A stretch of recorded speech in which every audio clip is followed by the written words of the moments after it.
Hej, er du bange for mig? Det har jeg nemlig lige opdaget, at der er nogen, der er. Så derfor så vil jeg lige lave den her lille video til dig og dit oh shit center.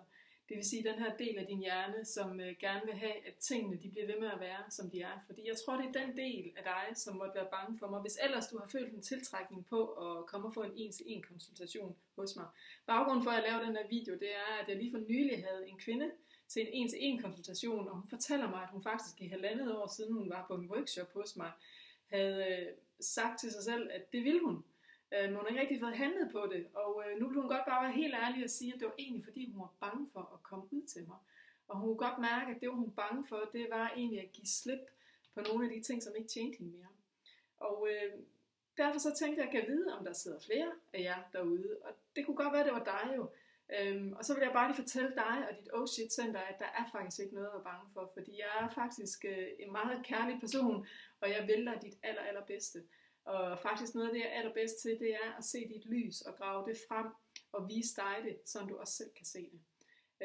Og ja, det betyder, at vi skal give slip på nogle af vores historier, men det er kun den del af vores historie, som ikke tjener os mere i dag, den dag i dag. Og ja, det kan også godt være, at der er nogle store beslutninger, der skal træffes, men dem kan man faktisk godt træffe med glæde og med følelsen af en indre ro og balance og mening.